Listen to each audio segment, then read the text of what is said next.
Welcome to Real Estate Success DFW, the podcast where top producing agents from Dallas-Fort Worth come together to share their stories and strategies behind their success. I'm Shaune Corbett, your host, and with over 300 million sold in the local real estate market and the honor of being best at the multiple times, I know what it takes to make it in this market. Each episode, we're going to dive into the world of real estate, learning from the very best in the industry. If you're ready to level up your game, you're in the right place. Let's get started. Hey everyone, Shaune Corbett here. We have got Real Estate Success DFW, and I've got a guest, Martha Cox. How are you, Martha? Hi, happy to be here. I love it. She and I are going to talk about some different things in real estate, specifically what she's passionate about and what really drives her.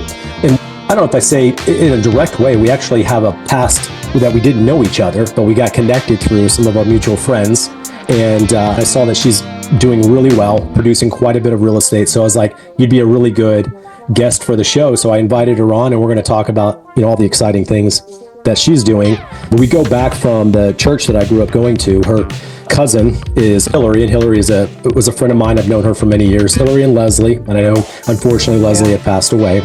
And then I know both of their parents and things like that. So we go way back there, and I don't think I remember you specifically, but I know I talked to Bryce and some of these other people are like, oh yeah, no, I remember Martha. I was like, so it's pretty cool to have that kind of connection. I don't normally have that much immediate connection. Well, if you stick around in Dallas long enough, I think there's a small circle that overlaps. I've been here for 50 years. Wow. Lived all over the Metroplex. I've been here since about 85, 86. So even before that church existed in its definitely in its current state, that was early 2000s. But they were in an elementary school when I started going to that church. So it's been a while. All right, let's dive in. So you've been in real estate. How long have you been in real estate? It'll be 5 years in March, and you have to be in it for 5 years to be a broker. So I will be getting my broker's license in March. Okay. And most don't make it past 40. I mean, really. But so you've been doing it 5 years. So you're actually still pretty early in real estate. Very early. And you're still doing such great production at such an early stage. And I want to find out your secrets, right? What's your secret sauce? We're going to dive in a little bit of that too. So what makes you want to get a broker license? So it's actually really an interesting story. I am a second generation realtor. And then in addition to that, my stepmother in a different state, she was a property manager, which I'm not really interested in property management, but I'm a second generation realtor. And so my mother was at a particular brokerage for over 25 years, and I was at that brokerage for several years as well. And so I ended up talking to her about everything. And I've been telling her for years that she should start her own brokerage. And once I joined up with her, we teamed up together and we started that brokerage up about 2 years ago. And it's called Morgan Realty Team. And it's really been a great decision. And so it's the journey to start up your own brokerage. And so we are a boutique brokerage where our focus is not on getting other agents, really. Our focus is just on serving our clients. Okay. And the Morgan is the relationship that I know. So it's interesting that's the name that comes out of it, because that's the relationship that I know. That's pretty cool. That's my maiden name. One of the things that I know you want to emphasize, the importance of self-education in this business. What about that is important to you? God, it's so important. When there's so many people that want to become a realtor because of what is seen maybe on HGTV, right? Or they have an idea of what it is. And the reality is that I found out very quickly, anyone can get their real estate license, but they don't actually teach you how to do real estate when you get your real estate license. And even though my broker was fabulous, I feel that you either have to have a mentor, or you have to invest in coaching, which is very important, or you have to just self-educate. And there are so many ways to do self-education. And so I'm a huge proponent of that. I think probably the first 3 years, I almost obsessed about it. And I would just consume any type of content, whether it be on YouTube or coaching programs or calling other realtors, high production realtors, and just asking if I could take them out to coffee and bribing them with $50 gift cards to, pick their mind. Because I feel that as a community of agents, that we can only get better if we help each other. And I think that's really important to be very collaborative within the community of realtors. That's good advice. And, yeah, you don't have to bribe me. You can call me if you have any questions. Thanks. I love it. One of the other things you talk about is done is better than perfect. I've not heard it said that way, but I get the gist of what you're saying. So what does that mean to you? Okay. So, sometimes there's so much to accomplish. And if you don't keep moving forward, then you're never going to get anything done. And so sometimes just keep moving forward. Sometimes you just have to be satisfied with the good job that you've done. And instead of making it perfect, it's good enough. But you just have to keep doing actions and focus on the activity and not the results. It's just that idea of time on task over a period of time moves you forward. I've got a good example. I think about this, and we all do this, right? And it could be in anything. Okay, how about you're giving an example? We talked offline about YouTube. Just stepping in and creating videos is a really difficult space for anybody. But we know that video content is an important component of building relationships and connecting with our audience because they get to hear from you. And getting started and making it comfortable and natural is a real hard thing to do, right? I mean, we're just staring at a camera and talking, and it's not that comfortable. A personal example I'll give you for me, I think I spent about 7 months before I sent out my very first newsletter, okay? I read, you talk about self-education. I'm in full agreement. Yes. I probably spent my first 10, 15 years in real estate, and probably 80% of my closings were sphere of influence, and I moved it up to 100%. But COVID really exposed a weakness that I had in that I wasn't closing enough transactions because my sphere of influence wasn't calling me. And the reason why they weren't calling me is because I wasn't staying in front of them.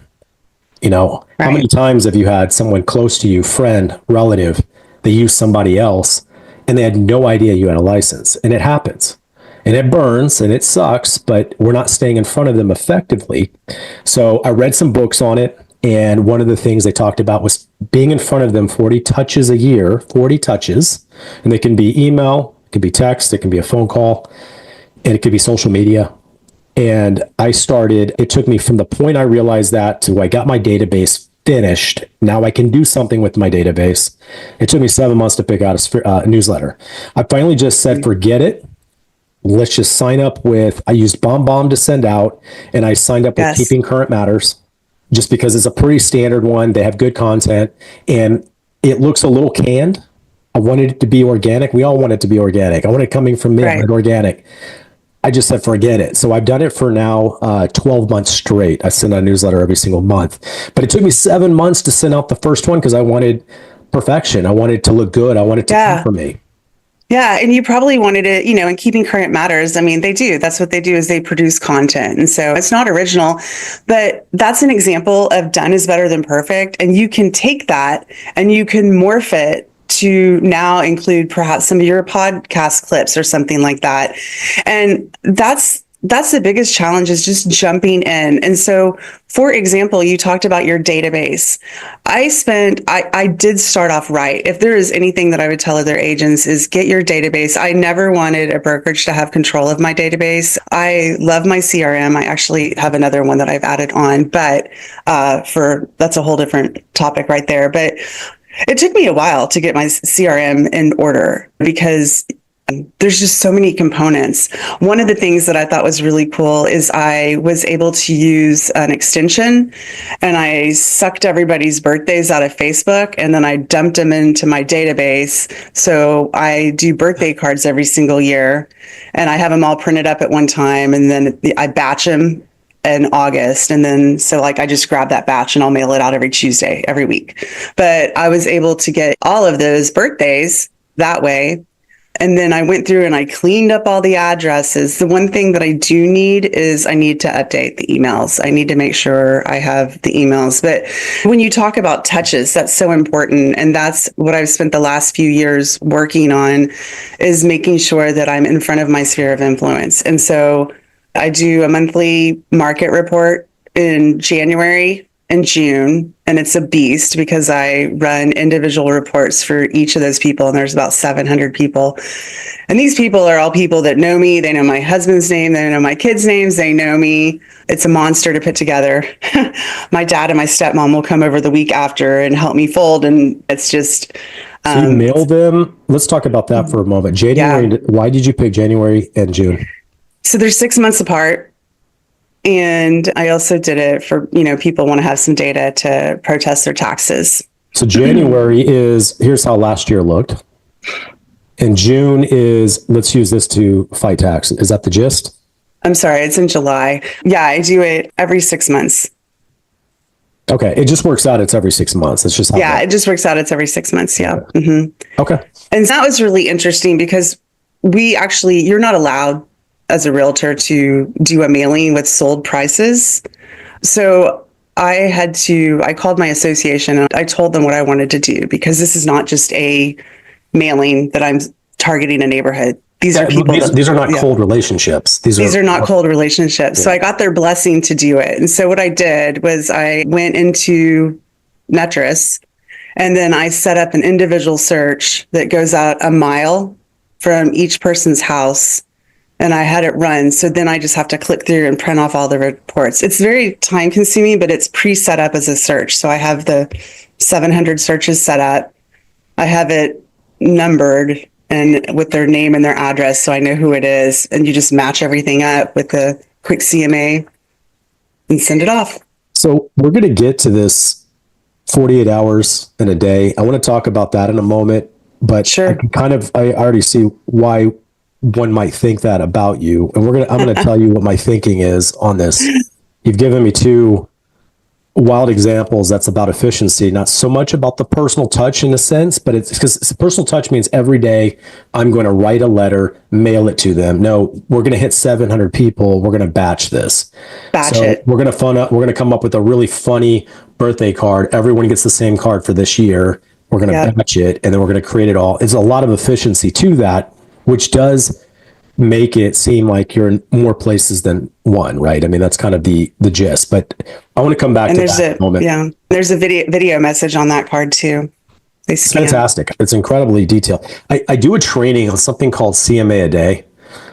And again, if you did it twice a year, way more efficient. But what if instead you took your database, right? And there's other people that talk about dividing it out, touch 3 of them every day or whatever it works out.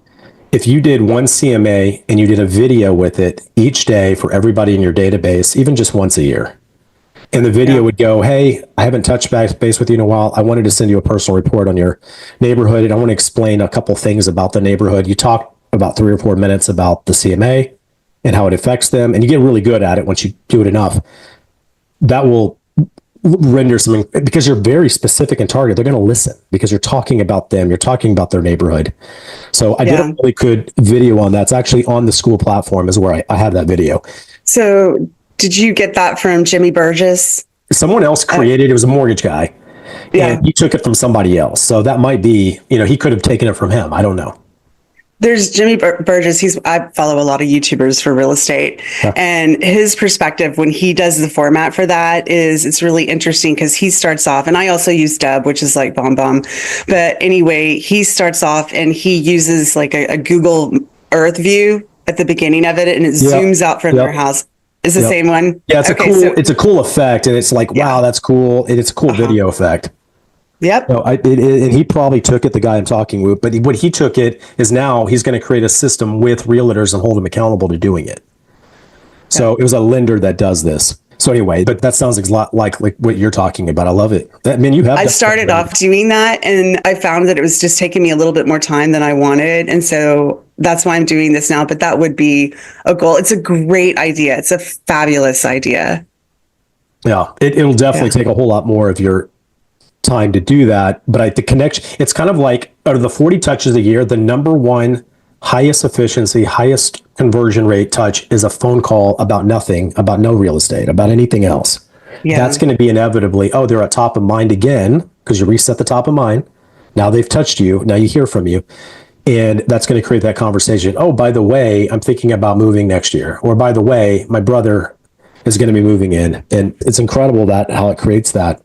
I love all this. This is fantastic. So, and I think this is a value add that agents offer, is having a quality network of people that can solve problems that you can't solve. And one of the things you talk about is knowing people in the industry. And what does that mean to you? So it can mean two things. I think all realtors try to have a vendor network because you want to be the person that has a guy for that. So, people joke, oh, Martha always has a guy for everything. And so I do. I've built out my vendor database of about 400 vendors. And that's really important because there's some weird stuff that people ask you for. They might need a business broker. I have a business broker. So it like people that I know and that I've talked to that I can refer. So that's important. But the other component of that is I think it's really important to have a network of other agents that you talk to and to be willing to pick up the phone because every transaction is different. For example, I had a transaction with solar panels on it. I had a listing with solar panels on it and I needed some advice. And yes, it's great if you can go to your broker or you can go to other agents, but I decided to call 12 of the top producing agents in Denton County. And I called them and the advice that I got was wildly different. Half of them told me that they would never take a listing with solar panels and that they would never advise a buyer to buy a listing with solar panels. And then I went ahead and I interviewed the rest of them and I got more data and more intel. And I guess one of the ways that I like to tell my clients how this relates to me being their agent is as realtors, we all have access to the same scene data. So for example, we can go in and we can see information in the MLS and we have the data and we have the stats and we have all of that. But there's this other component of all this unseen data out there. And I think that's what makes the difference between a good agent and a great agent is an agent that is willing to go out and uncover all of that unseen data and then use that for their client's advantage. There's two fundamental things that agents do that can't be done without. And one of them is the customary element to contracts and writing contracts, things that we know that we can get away with making the offer and what we can't and what we know won't work. Those kind of things you don't know unless you're actually doing it and you're in the business of doing it. Buyers and sellers can't access that because they don't have experience, right? And then the second thing is being able to solve real estate problems that they don't have the ability to do because they're not in that space. They don't know, right? That makes a big difference. You're talking about solar panels. I did a real intense interview with a solar panel sales guy, real sharp. He sells tons of them. And they're telling their clients, it's going to raise the value of your house and all these things. And I know agents hate solar panels. I know they can't stand them. They only create problems. They work against the debt to income. And there's all these other components that create such a negative. I'm a problem solver. So I take anything and I work out backwards. This is what it's going to cost you if we want to sell this property with the solar panels. And I get realistic with them up front. I don't care. They want to get an agent that says, hey, no problem. We'll get the buyer to pay for it. Okay, good luck with that. That's not going to happen. They're buying your asset. So there's always a way through and to solve those type of things. I think having a network of people you can reach out to is incredibly valuable. It really is. And even more with that. So I called appraisers as well for that particular transaction. I called appraisers and I got up to speed about how they're valuing solar panels. So it's interesting because it's such a regional thing. So I'm part of a network of agents. It's a mastermind group that I've been a part of for several years. And one of my best friends is a realtor in Arizona and they don't care there. They love solar panels. So it varies from market to market. So it's important to know people in your market. For sure. I would tell you it would be worth your time to watch that video. I drill them. Okay. I said, this is what you're telling people. I'm telling you the way it actually works. So what are you going to do in this situation? I was pretty hard on him. He's actually a friend of mine that I brought on. And we did actually an in-studio live interview. It's a real good interview I did. So what does 48 hours a day mean? Oh, yeah, that's funny. So there's all 24 hours in a day, but I have a couple friends that call me 48-hour Martha because they say that I accomplish more in 48 hours than most people that they know. So I think that I can attribute it to a few things, but you hear it said a lot, get up early. And so I think that I accomplish at least 4 hours of work before my family even wakes up. So I do wake up very, very early. And another thing that I do is I'm also a paperless Martha. I feel like a cluttered life of like paper and everything kind of has a cluttered mind. So I like to operate almost paperless. And that was a whole project that was a very long process. I used to have 2 of those tall file cabinets, and it took me several years of waking up early and going paperless, but it makes me very productive because I have quick access to any kind of information, whether it's business related or personal. So for example, I think it was like 6 years ago, I had a kid step on a nail or something like that, and we rushed him off to the doctor, and then they were going to have to give him another tetanus shot. And I'm like, hold on a second. I just typed in keyword tetanus, and I'm like, here it is. Yeah, there's the record. So, but just having everything available, it makes me very mobile. It makes me have access to information. But yeah, it makes it so you could work anywhere. I could work anywhere. Yeah. Mm-hmm. And I think another thing that attributes to that is I set project goals for myself. So most of mine are marketing goals because that's what we have to do is we have to constantly market. And what I do is I set a date and then I tell an accountability partner. And so I am real firm about promises that I make to myself about when I'm going to accomplish something. And then I do break that down into little bite-sized pieces over, I manage it like a project. And then the way that I treat my days, and I can't remember where I learned this. I think this is a concept that has come to light a little bit more recently, but really, if there's 3 things that we can tell ourselves that we can accomplish within a day, you're going to feel like you've taken a load off of yourself because there's typically 3 pressing things that like if all you do that day is you accomplish those 3 things and you write down the top 3, then your day is pretty successful instead of pushing it off to the next day. Does that make sense? Absolutely does. Yeah. Something about the mindset of being optimistic is good, but it also feeling a feeling of completion is therapeutic, right? I mean, it just makes you feel like you're moving forward. And okay, so I've accomplished 3 things. So my goal is nebulous. Normally, you can't touch it or feel it every day. But if you can do goals and you can check them off, then you have a feel of completion, knowing you're working towards whatever the bigger opportunity is. Yeah.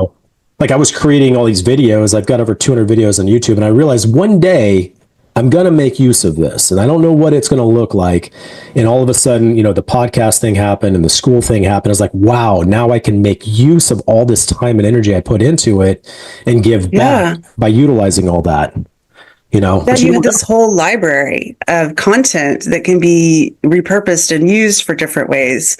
I mean, even if you intend to build out your brokerage and recruit, you can build a training catalog.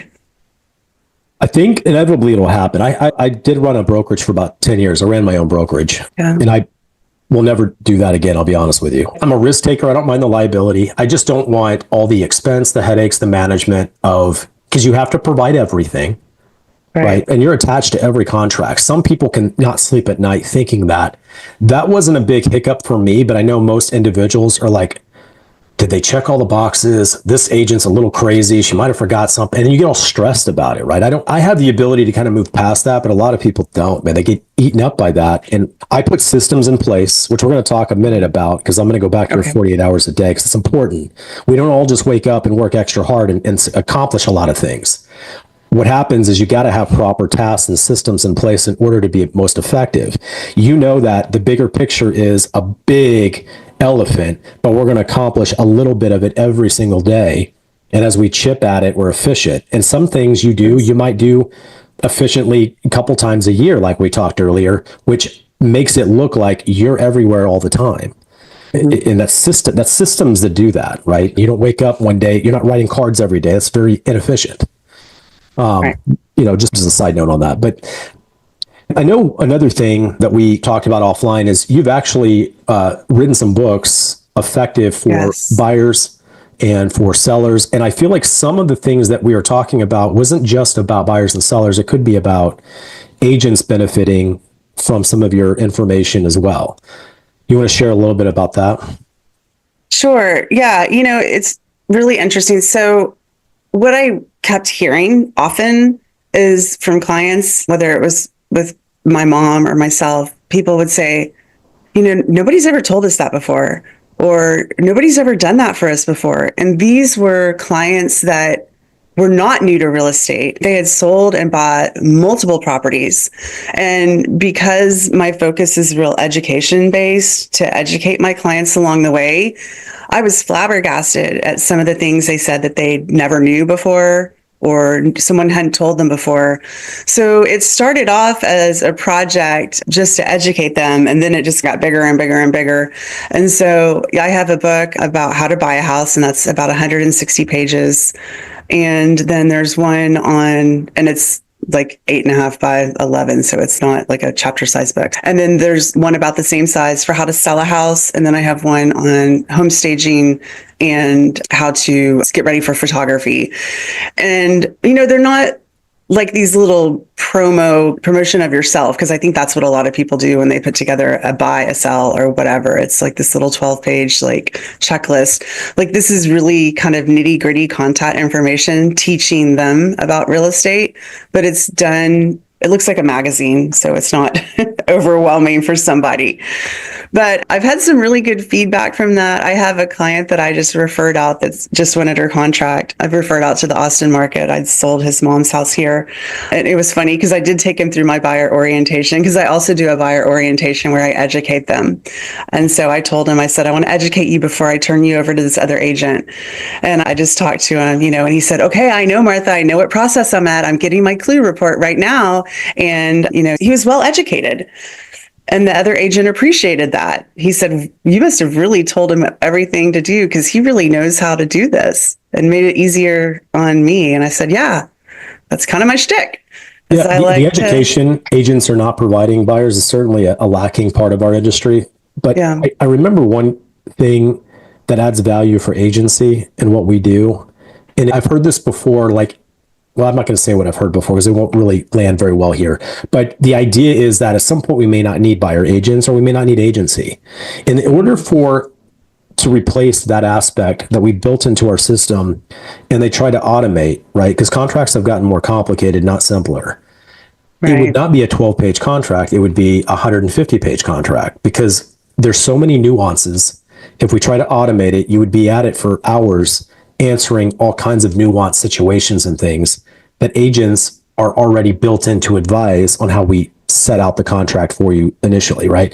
So that's one of the things. There's so many different nuances that happen. Like you said in the very beginning, no contract, no transactions the same. They're all different. They all have different wants, different needs, different challenges. And I think that's really important to consider, that it's not going to be the same this time. Even if you've done 2 or 3 houses, your next one's going to be completely different than the ones you've done in the past.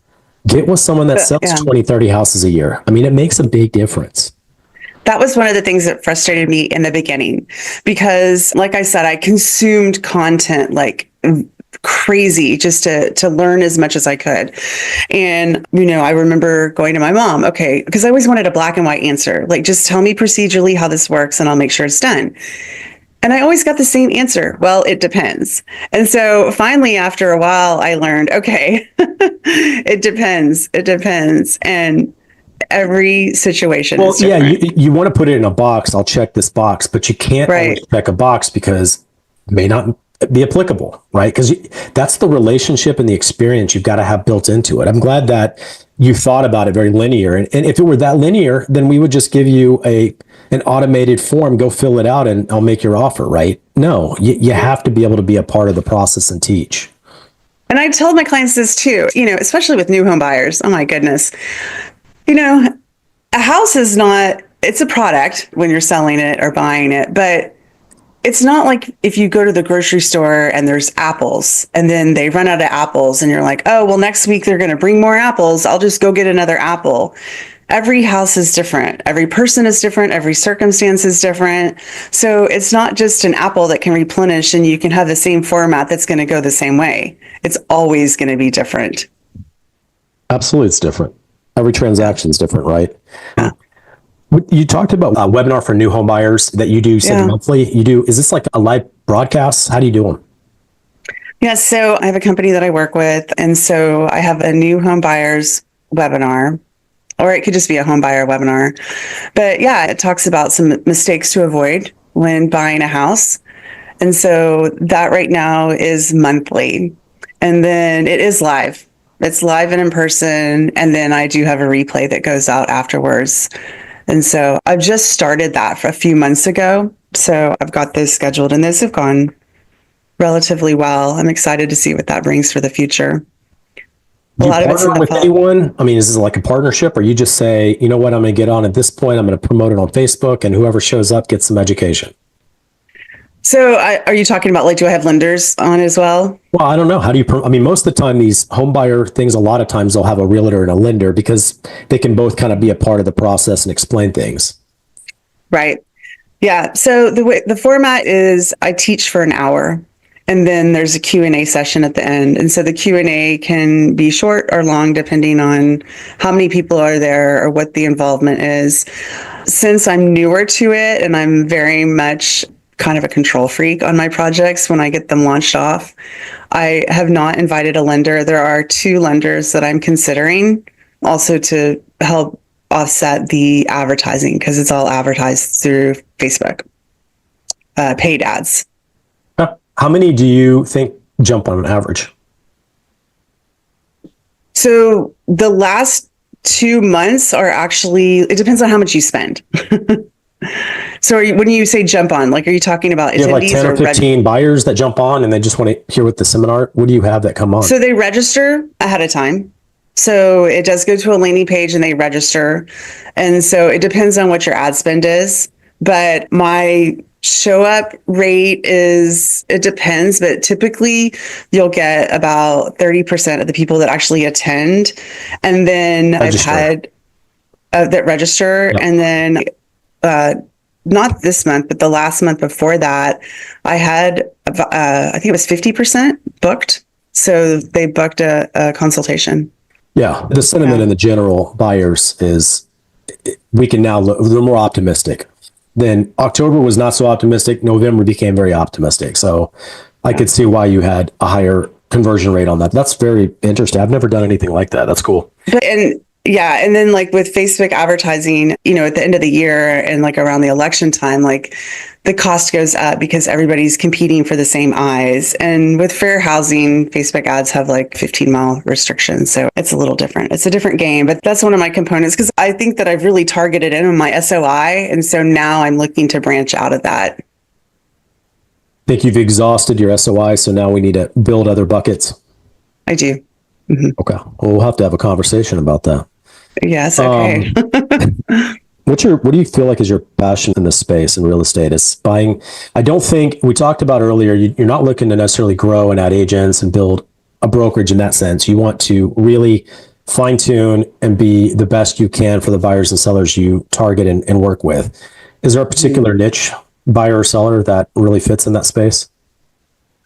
You know, I put a lot of thought into that. And originally because everyone says you have to have a niche, you know? And so for a while there, I thought, okay, it's going to be people buying and selling at the same time. And then I was actually even talking to someone about this last night, but I think that education is what I focus on. So it's really people that want to be educated about the process, the educated homeowner. They want to not just be told what to do, but they want to be advised and educated along the way. I love it.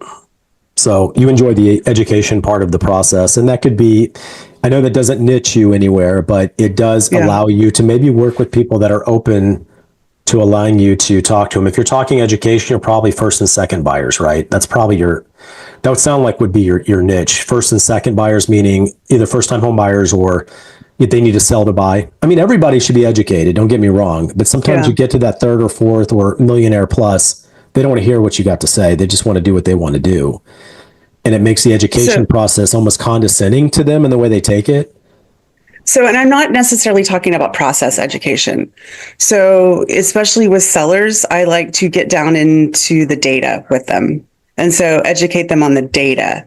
So it could be a very sophisticated seller or a very sophisticated buyer, but it's just a way of analyzing the data or looking at it from a different perspective, or, you know, competitor research, like looking at the homes that are for sale that other home buyers might be looking at, touring those homes, interviewing those agents, coming back to them, giving them all of the information, keeping them in the loop and educating them along the way.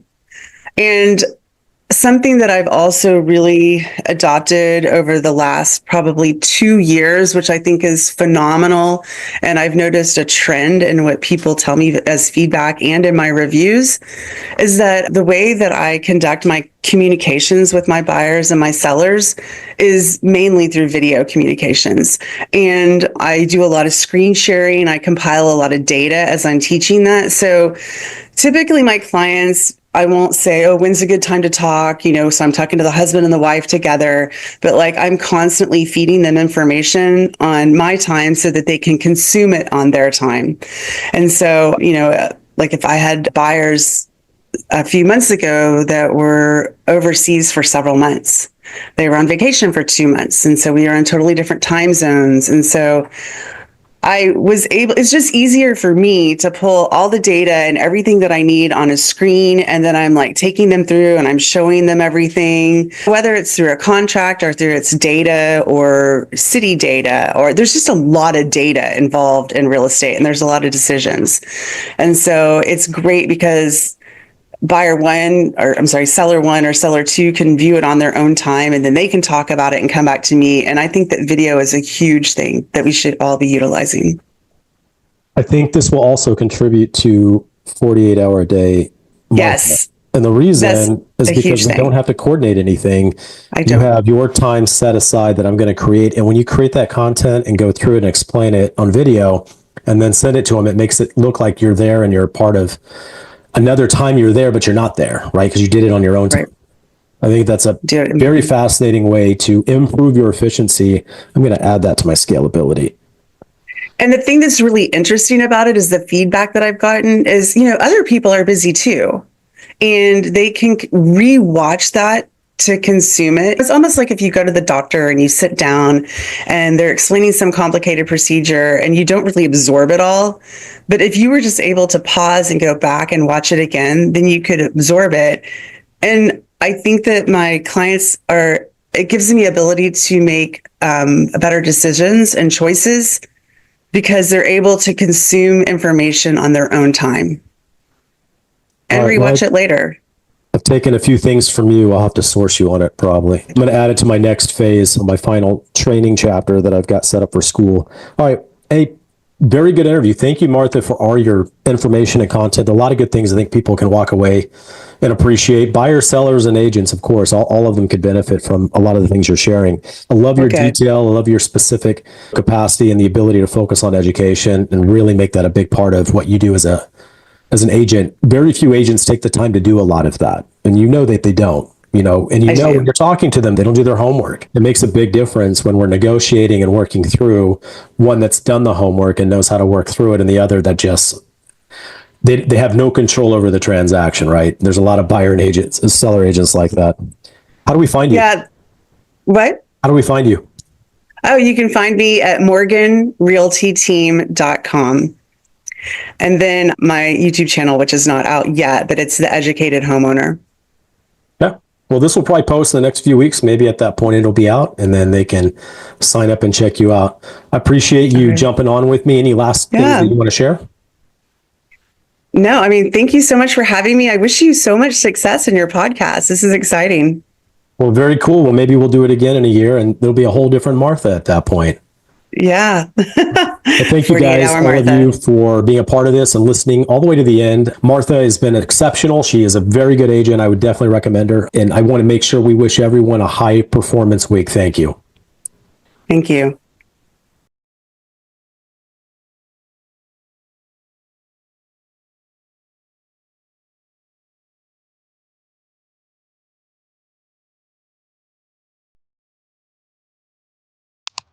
That wraps up another episode of Real Estate Success DFW. I hope you're leaving with new insights that push your real estate career forward. If you enjoyed the show, please be sure to subscribe, leave a review, or share it with fellow agents who's ready to succeed. And if you're interested in working together or have any questions, I'd love to hear from you. Reach out to me directly. My personal phone is 214-228-0383. Let's connect and make real estate success happen together. Until next time, keep pushing forward. I'm Shaune Corbett, and this is the Real Estate Success VFW. Have a high performance week.